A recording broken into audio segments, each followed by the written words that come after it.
Ada satu kisah yang menarik yang mungkin bisa kita ambil hikmah di dalamnya. Ada seorang pemuda, dia membawa ibunya ke rumah sakit. Dan sampai di rumah sakit, ibunya dirawat di kamar ICU. Beberapa hari kemudian dokter berterus terang kepadanya, keadaan ibumu ini tidak ada harapan sembuh dan dikhawatirkan meninggal dunia secara tiba-tiba. Pemuda itu pun menangis mendengar apa yang disampaikan oleh dokter tersebut. Sangat sedih sekali. Beliau mengenang sakit ibunya ini. Kemudian si pemuda ini, dia pergi keluar untuk mencari keperluan ibunya selama di rumah sakit.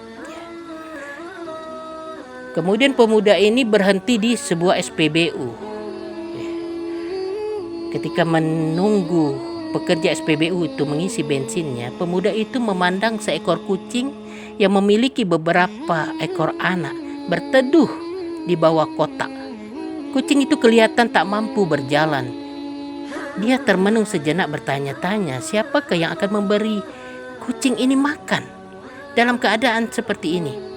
Pemuda itu keluar dari SPBU, kemudian membeli makanan di toko di dekat SPBU. Kemudian dia memberi makan kucing itu. Kembali ke SPBU itu mengisi bensin, kemudian pergi ke rumah sakit. Nah, sampai di rumah sakit, pemuda ini langsung masuk ke ruang ICU di mana tempat ibunya berada. Alangkah terperanjatnya dia tatkala ibunya tidak ada di ruangan ICU itu, dan dia kaget sekali sehingga jatuh benda yang dipegangnya. Dia bergegas lari dan bertanya kepada perawat yang bertugas, "Di mana ibuku?" Perawat itu berkata, "Ibumu sudah berangsur pulih dan kami pindahkan dia ke kamar biasa."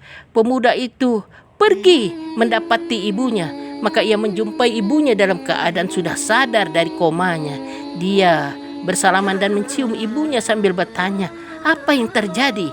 Ibunya memberitahu ketika dalam keadaan tidak sadar di kasur, ibunya melihat kucing dan anaknya menengadahkan tangan ke langit sambil berdoa memohon agar ibu disembuhkan dari penyakit.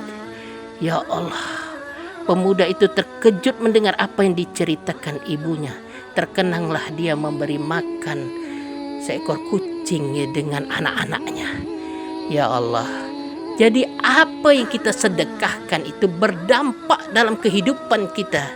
Jangankan dengan manusia, bersedekah dengan kucing saja yang kelaparan, ya Allah juga prihatin dengan penderitaan kita. Ada seorang nenek, dia suka bersedekah roti pada orang-orang miskin. Suatu ketika terjadi tanah longsor, anaknya tinggal di kaki bukit itu.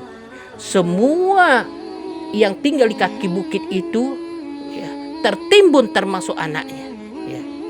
Semuanya ditemukan meninggal dunia kecuali anaknya. Padahal anaknya sudah ditemukan 1 minggu tertimbun di dalam tanah. Anaknya tidak meninggal, tidak mati. Dia tanya, "Bagaimana kau bisa bertahan hidup nak di dalam timbunan tanah itu?" Dia berkata, "Bu, aku merasakan ada orang yang datang mengantarkan aku makanan, mengantarkan aku roti. Inilah yang membuat aku bisa bertahan di dalam timbunan tanah." Bayangkan, apa yang kita sedekahkan itu sangat berdampak dalam kehidupan kita di dunia, apalagi di akhirat. Allah janji orang yang bersedekah itu akan diberikan 10 sampai 700 kali lipat gandanya dari sedekah yang dia berikan.